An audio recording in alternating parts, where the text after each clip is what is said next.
Hello दोस्तों, नमस्कार। स्वागत है आप सभी लोगों का आपके अपने YouTube channel JP Academy by Himanshu Verma पर। आज की यह क्लास हिंदी साहित्य इतिहास लेखन की परंपरा की दूसरी क्लास है। पहली क्लास में हम लोगों ने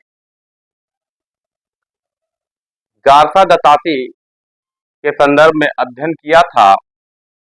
उसी क्रम में आज हम लोग ठाकुर शिव सिंह सेंगर द्वारा रचित ग्रंथ शिव सिंह सरोज का अध्ययन करने चल रहे हैं। यहाँ पर हम लोग इसका अध्ययन व्याख्यात्मक रूप से करेंगे, विस्तृत रूप से करेंगे।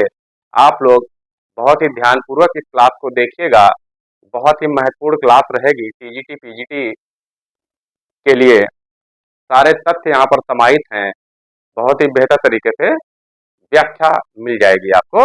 तो चलिए शुरुआत करते हैं हम लोग इस सेशन की। तो चलिए हम लोग शुरुआत करते हैं। क्या अध्ययन करेंगे शिव सिंह सेंगर के बारे में। शिव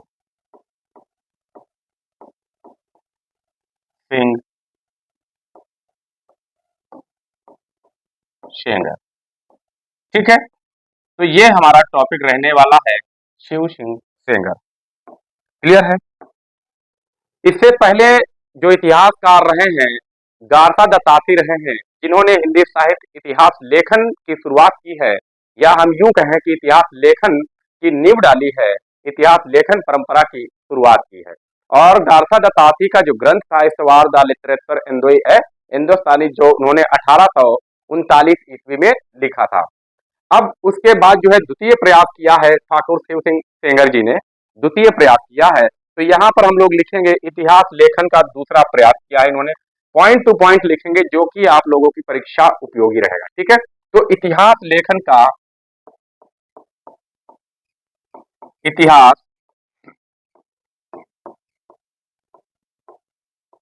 का द्वितीय प्रयास, ठीक है, द्वितीय प्रयास।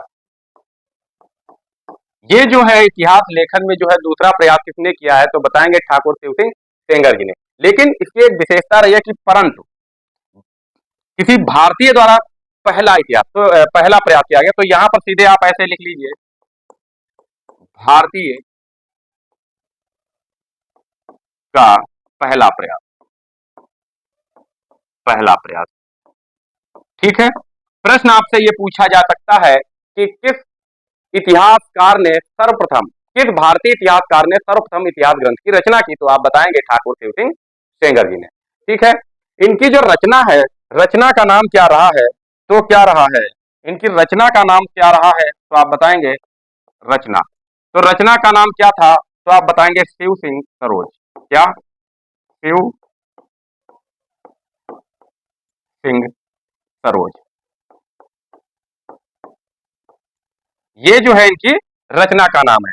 अब अगर यहीं पर बात करें प्रकाशन की, तो प्रकाशन कब हुआ, तो प्रकाशन कब हुआ है, तो बताएंगे 1883 ईस्वी, ठीक है, 1883 ईस्वी, ठीक है। और ये संस्करण जो था ये द्वितीय संस्करण था मेरे भाई, पहला नहीं, द्वितीय संस्करण, ठीक है।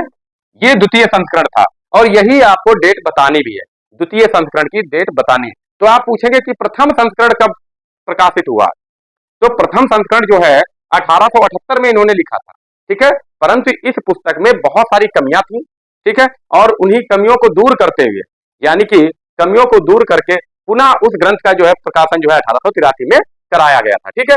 यहां तक आपको बात समझ में आई होगी, ठीक है। चलिए हम लोग आगे देखते हैं। तो आगे देखते हैं हम लोग, ठीक है, या इसी को थोड़ा सा छोटा करते हैं, थोड़ा सा छोटा करके पॉइंट लिखते हैं तो आपको समझ में आ जाएगा, ठीक है ना। अब अब देखेंगे, अब इसके बाद बात करें कि प्रथम संस्करण की बात करें, तो प्रथम क्या लगाएंगे,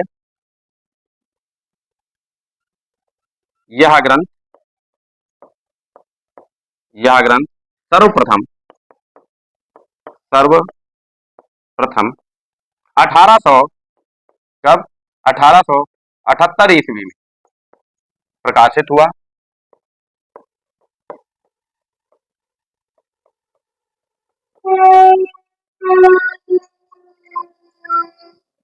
हुआ था, ठीक है, प्रकाशित हुआ था, परंतु ठीक, परंतु कमियां होने के कारण,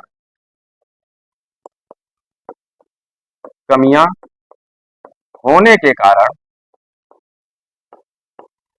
होने के कारण संशोधित करके, कमियां होने के कारण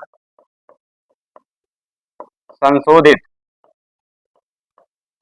करके इसे पुनः, इसे पुनः 1883 ईस्वी में प्रकाशित कराया गया।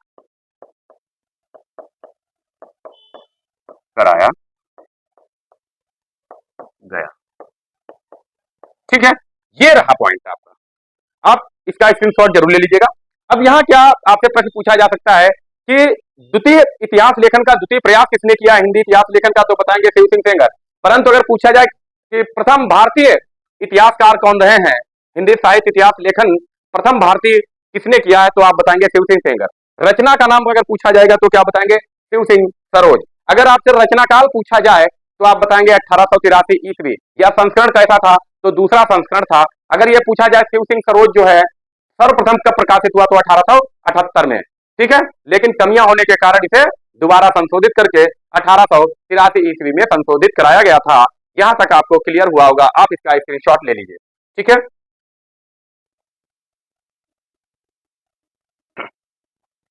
क्लियर है, चलिए आगे स्लाइड देखते हैं। अब जब इसका प्रकाशन हुआ तो प्रकाशन हुआ कहां से, ठीक है, तो प्रकाशक कौन था, प्रकाशक, ठीक है, तो प्रकाशक कौन था, तो क्या आप बताएंगे, क्या आप लोगों को पता है कि प्रकाशक कौन था, तो बताएंगे नवल किशोर प्रेस। क्या, नवल किशोर प्रेस,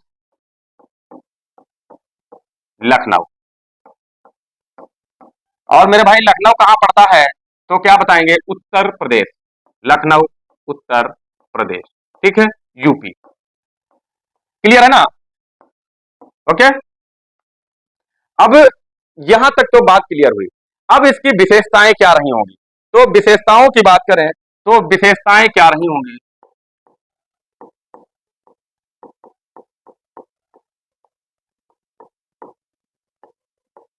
तो इसमें विशेषताएं क्या रही हैं, ठीक है, तो जो गारसा दाताती ने ग्रंथ रचा था उसमें 738 कवियों का उल्लेख किया गया था।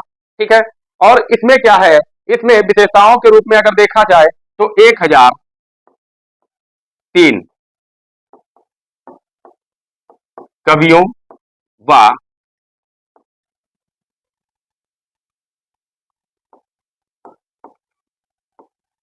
लेखकों का उल्लेख। ठीक है, इसमें जो है 1003 कवियों व लेखकों का उल्लेख किया गया है। ठीक है,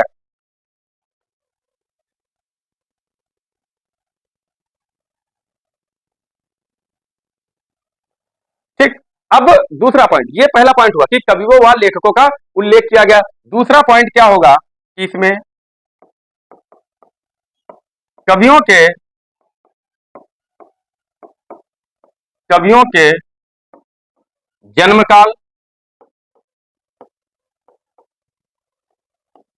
जन्मकाल, ठीक है, मृत्युकाल,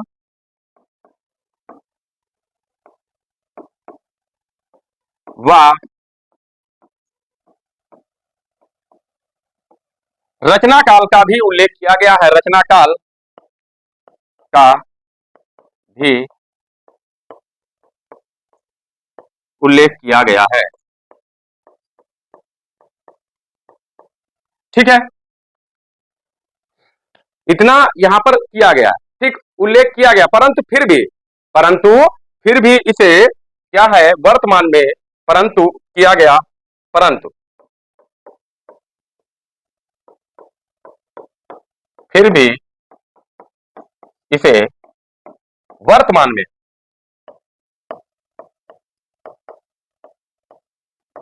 वर्तमान में इतिहास ग्रंथ की मान्यता नहीं। ये पॉइंट क्या बात हुई भाई कि इसमें सब कुछ तो जो है उल्लेख किया गया, फिर भी क्यों नहीं? क्योंकि यहां पर जो है कुछ इतिहासकार इसे अविश्वसनीय मानते हैं, मान्यता नहीं, क्योंकि कुछ इतिहासकार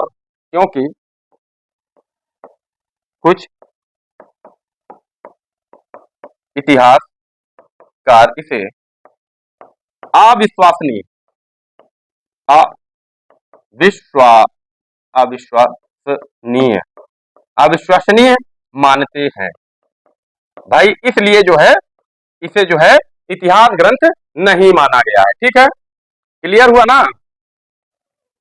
चलिए आगे स्लाइड देखते हैं। अब इसका महत्व क्या हो सकता है, तो इसके महत्व की बात करेंगे, इसके महत्व की बात करें कि इसका महत्व क्या है, कि इसका महत्व क्या है। तो महत्व क्या क्या इसके हो सकते हैं, तो बताए, तो महत्व क्या है तो बताएंगे। इस ग्रंथ में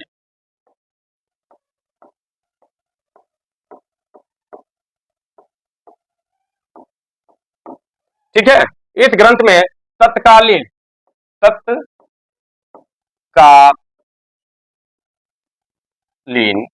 तत्कालीन समय तत्कालीन समय में उपलब्ध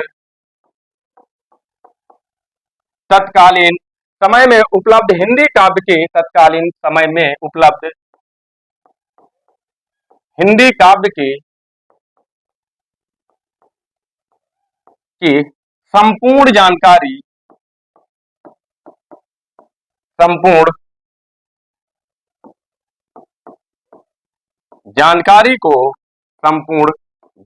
को एक जगह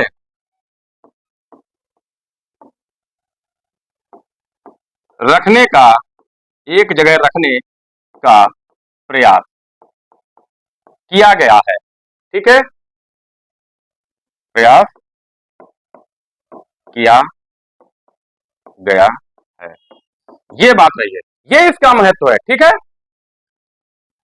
ये इसका महत्व है कि इस ग्रंथ में जो है तत्कालीन समय में जो उपलब्ध हिंदी काव्य की जानकारी थी, वो संपूर्ण हिंदी काव्य की जानकारी को एकत्रित किया गया और एक जगह रखने का प्रयास किया गया। किसके द्वारा किया गया? ठाकुर शिव सिंह सेंगर के द्वारा। अगर आपसे प्रश्न पूछा जाए कि सर्वप्रथम हिंदी काव्य की संपूर्ण जानकारी को एकत्रित करके एक जगह रखने का प्रयास किसने किया है, तो शिव सिंह सेंगर ने किया है। एक और इसकी विशेषता है, जो महत्वपूर्ण विशेषता है, क्या लिखेंगे?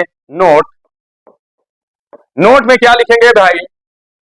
इसकी विशेषता क्या है, तो आप बताएंगे हिंदी भाषा में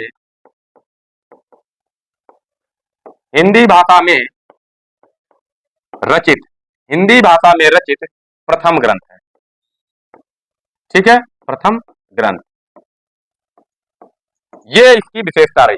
एक तो भाई क्या विशेषताएं रही हैं, एक तो इसमें तत्कालीन समय में उपलब्ध हिंदी काव्य की संपूर्ण जानकारी को एकत्रित किया गया है, और दूसरी विशेषता ये रही है कि ये हिंदी भाषा में रचित प्रथम ग्रंथ है। विशेषता की बात करें तो किसी हिंदुस्तानी द्वारा लिखा गया पहला ग्रंथ रहेगा। ठीक है, अब इसके हम, ये आपका महत्व हो गया। ठीक है, इस ग्रंथ का महत्व हो गया है। अब हम लोग बात करेंगे इसकी कमियों की। चलिए, तो कमियों की बात करें कि कमियां क्या रही होंगी, तो बताएंगे।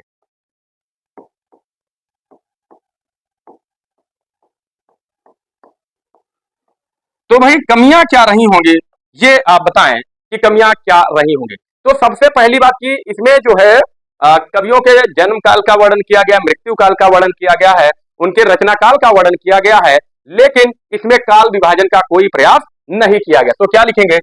काल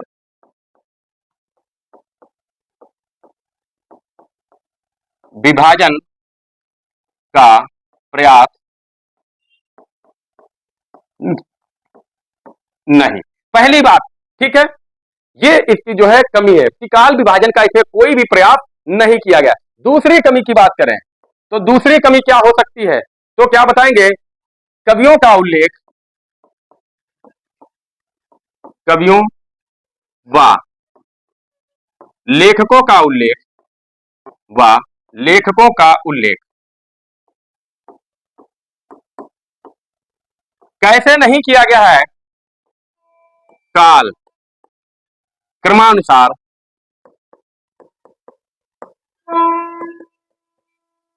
काल क्रमानुसार नहीं किया गया।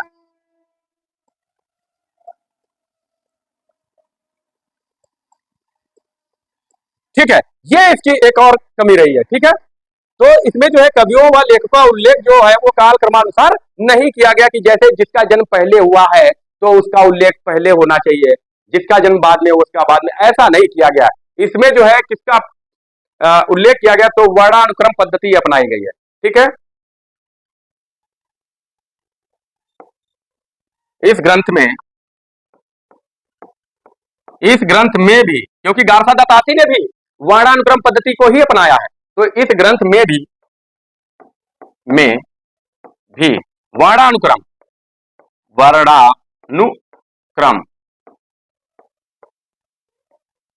पद्धति या फिर क्या कहें, अकारादि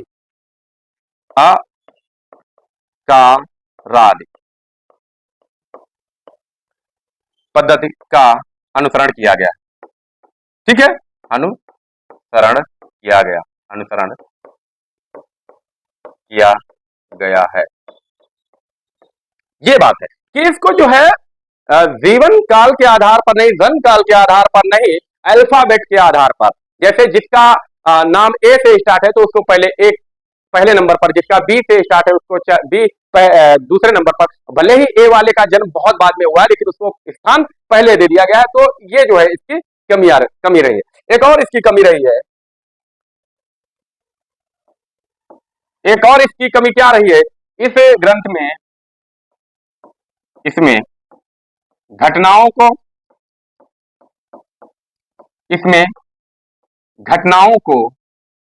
मनमाने ढंग से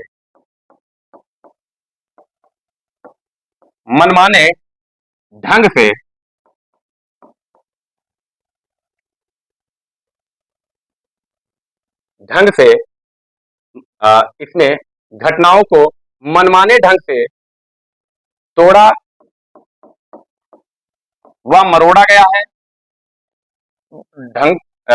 मनमाने ढंग से, यहां लिखेंगे तोड़ा, इसमें घटनाओं को मनमाने ढंग से मोड़ा गया है तथा प्रसंगों को इच्छानुसार, जैसा इनकी इच्छा हुई, इच्छानुसार प्रस्तुत किया गया, इच्छानुसार प्रस्तुत किया गया है। मेरे भाई जो है, अब देखो इसमें जो है घटनाएं हैं, जैसा उनका मन हुआ उस तरीके से घटनाओं को मोड़ दिया, मरोड़ दिया, प्रस्तुत कर दिया, जो भी प्रसंग रहे उनको जैसा अच्छा लगा उस तरीके से ही उसको इन्होंने व्यक्त कर दिया है। ठीक है, अब जो है हम लोग पहले भी बता चुके हैं कि उक्त कमियां होने के कारण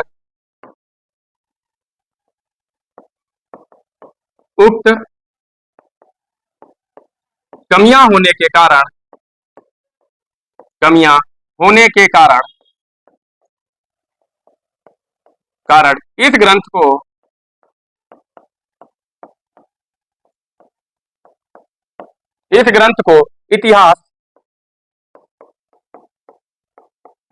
ग्रंथ की मान्यता नहीं मिली, इतिहास ग्रंथ की मान्यता प्राप्त नहीं। ठीक है, प्राप्त नहीं है, बहुत सही।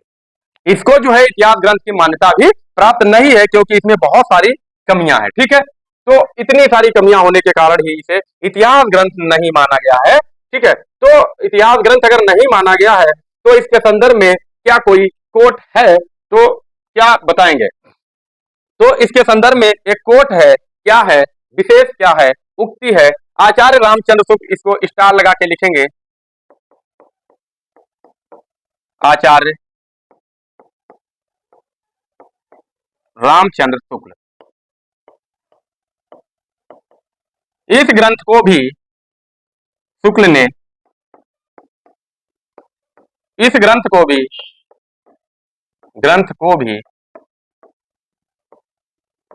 इस ग्रंथ को भी वृत्त संग्रह मात्र कहा है। इस ग्रंथ को भी वृत्त संग्रह मात्र कहा है, मात्र कहा है। ठीक है, अब देखिए कमियां हैं, इसलिए इसे इतिहास ग्रंथ की मान्यता नहीं है।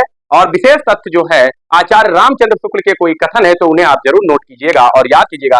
आचार्य रामचंद्र शुक्ल ने इस ग्रंथ को भी वृत्त संग्रह मात्र कहा है, यानी कि इस ग्रंथ को भी वृत्त संग्रह कहा। क्या इससे पहले भी इन्होंने किसी को कहा? जी हाँ, तो गारसा दपाती का ग्रंथ जो इस्तवाल दा लिटरेचर हिंदुस्तानी है, उसमें भी उक्त कमियां हैं और उन्हीं कमियों के कारण उसे भी इतिहास ग्रंथ नहीं कहा, तो उसे भी आचार्य रामचंद्र शुक्ल जी ने वृत्त संग्रह मात्र कहा है। ठीक है, यहां तक मेरे ख्याल से आप लोगों को समझ में आया होगा। आगे चलते हैं, अगली स्लाइड में थोड़ा सा और देखने का प्रयास करते हैं कि अगली स्लाइड में थोड़ा सा और देखने का प्रयास करते हैं। बस 2 पॉइंट और रह गए हैं कि क्या क्या पॉइंट रह गए हैं ये आप देखेंगे। शुक्ल ने वृत्त संग्रह कहा है। अगला जो पॉइंट है, इसमें क्या किया है, इस ग्रंथ में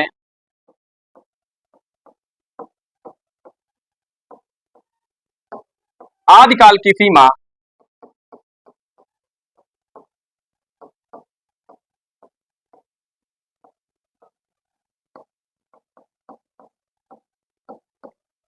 आदिकाल की सीमा 770 विक्रम संवत से मानी है। ठीक है, से मानी, पहली बात।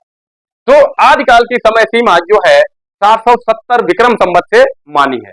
ये ज्यादा बेहतर पॉइंट नहीं रहा है हिंदी इतिहास लेखन के आधार, क्योंकि आदिकाल की समय सीमा जो है ये 1050 ईस्वी से स्टार्ट होती है, जो सर्वमान्य तथ्य है। ठीक है, लेकिन यहाँ लगभग 300 से 350 साल पीछे जा रहे, 300 साल पीछे जा रहे हैं, तो 300 साल पीछे जाने के कारण भी इसमें कुछ कमी रही है। अब इसका जो है, इसमें प्रथम कवि जो है किसे माना गया है, प्रथम कवि, इस ग्रंथ में प्रथम कवि की बात करें कि प्रथम कवि किसको माना गया है, तो प्रथम कवि जो है पुष्प। ठीक है, इस ग्रंथ में जो है शिव सिंह सेंगर जी ने प्रथम कवि किसे माना है, पुष्प को माना है, या इसे पुंड कहते हैं, पुंड कहें या फिर पुंड्र कहें या फिर पुष्प दंत, क्या पुष्प दंत को माना है। ठीक है, इन्होंने इस ग्रंथ में प्रथम कवि किसको माना है, पुष्प या पुंड्र या फिर पुष्प दंत जी को माना है। तो हम लोगों ने आज जो है शिव सिंह सेंगर के द्वारा रचित उनका जो इतिहास ग्रंथ शिव सिंह सरोज है, उसका संपूर्ण अध्ययन कर लिया है। उम्मीद करते हैं आप लोगों को यह क्लास बहुत ही बेहतर लगी होगी, कंटेंट आपको बहुत अच्छा लगा होगा। अगर आप लोगों को कंटेंट अच्छा लगा है और आप लोग हमारे साथ अध्ययन करना चाहते हैं हिंदी टीजीटी पीजीटी, तो आप हमारे चैनल को सब्सक्राइब कर लीजिएगा, वीडियो आप लाइक कर दीजिएगा, वीडियो को शेयर कीजिएगा ज्यादा से ज्यादा। अभी भी आपके पास समय है, क्योंकि एग्जाम चल चुका है, तो बहुत तेजी से अगर तैयारी की जाए तो अभी भी इसको कवर किया जा सकता है। जैसा भी आप लोग कमेंट करके बताएंगे उस तरीके से हम वीडियो आप लोगों के लिए लेकर आते रहेंगे। और आप लोग भी हमारा सपोर्ट कीजिए, ज्यादा से ज्यादा सब्सक्राइब कीजिए, शेयर कीजिए वीडियो को, और अपने फ्रेंड से भी कहिए कि चैनल सब्सक्राइब कीजिए। अभी हमारे पास जैसे ही हमारे पास जो है सब्सक्राइबर बेहतर होते हैं, तो फिर आप लोगों को लाइव क्लासेस भी उपलब्ध होने लगेगी। Thanks for watching video, take care, bye bye. अपना ख्याल रखें, स्वस्थ रहें, मस्त रहें और अध्ययन जरूर करते रहें, और सब्सक्राइब करना ना भूलें। Thank you.